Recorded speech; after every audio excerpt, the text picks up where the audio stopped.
Louvado seja nosso Senhor Jesus Cristo. Hoje é dia 29 de setembro, estamos no 26º domingo do tempo comum. O evangelho de hoje é de Marcos, capítulo 9, versículos 38 a 43, versículo 45, versículos 47 a 48. Naquele tempo, João disse a Jesus: Mestre, vimos um homem expulsar demônio em teu nome, mas nós o proibimos porque ele não nos segue. Jesus disse: Não o proibais, pois ninguém faz milagres em meu nome para depois falar mal de mim. Quem não é contra nós é a nosso favor. Em verdade eu vos digo, quem vos der a beber um copo de água, porque sois de Cristo, não ficará sem receber sua recompensa. E se alguém escandalizar um destes pequeninos que creem, melhor seria que fosse jogado no mar com uma pedra de moinho amarrada ao pescoço. Se tua mão te leva a pecar, corta-a. É melhor entrar na vida sem uma das mãos do que, tendo as duas, ir para o inferno, para o fogo que nunca se apaga. Se teu pé te leva a pecar, corta-o. É melhor entrar na vida sem um dos pés, do que, tendo os dois, ser jogado no inferno. Se teu olho te leva a pecar, arranca-o. É melhor entrar no reino de Deus com um olho só, do que, tendo os dois, ser jogado no inferno, onde o verme deles não morre e o fogo não se apaga. Meu irmão, minha irmã, hoje nós ouvimos de Jesus: se alguém escandalizar um destes pequeninos que creem, melhor seria que fosse jogado no mar com uma pedra de moinho amarrada ao pescoço. Quem não fica perturbado com esta ameaça tão severa de Jesus? O escândalo significa duas coisas: tropeço e obstáculo. No primeiro significado, tropeço indica algo que faz cair, que desvia do caminho, que leva ao pecado e à perdição. No segundo significado, indica algo que impede e fecha o acesso, um muro que torna inacessível algo. Jesus, quando fala de escândalo, pensa nesses dois significados.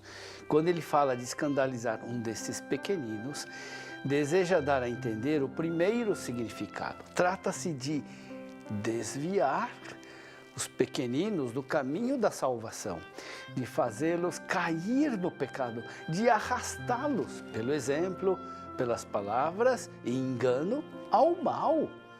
Quando ele fala do olho, da mão e dos pés que escandalizam, quer destacar o segundo significado.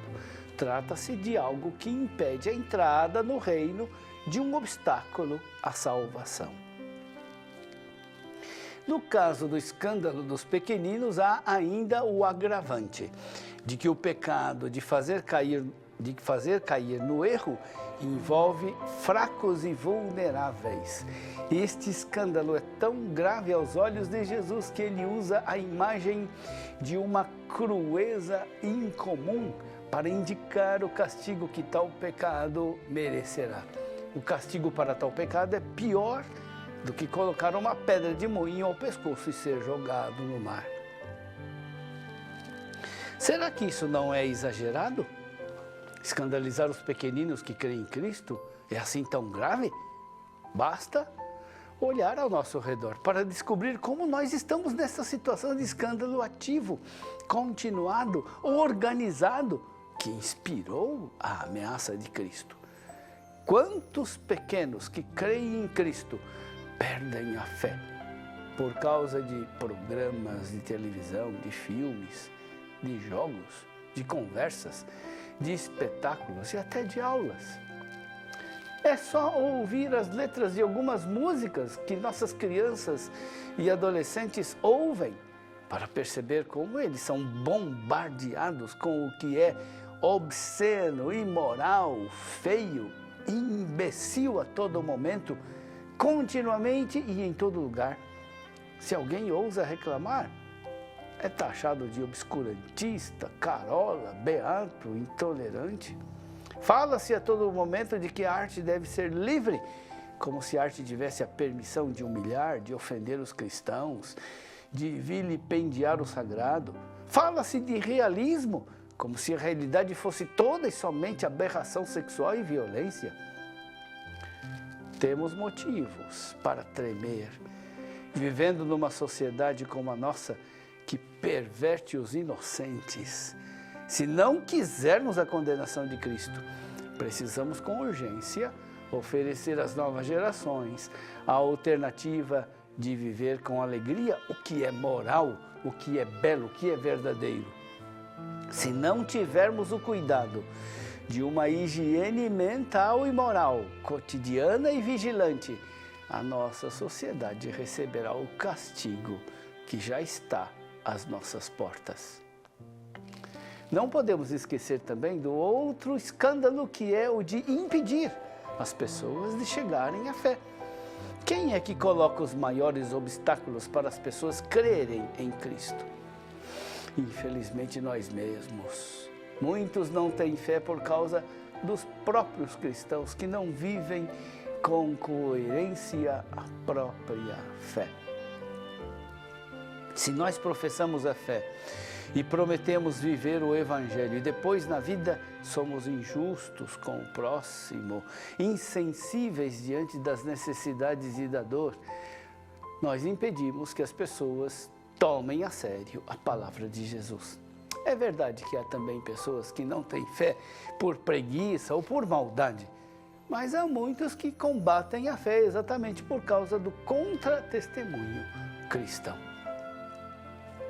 Peçamos ao Senhor perdão por causa dos escândalos que pervertem os pequenos e que nós permitimos que ainda aconteçam, e dos obstáculos que nós pomos aos que não têm fé, que a humilhação provocada pela consciência do pecado nos conduza à conversão urgente, que a palavra de Deus proclamada para abater e destruir abata o nosso orgulho, a nossa falsa boa imagem de nós mesmos.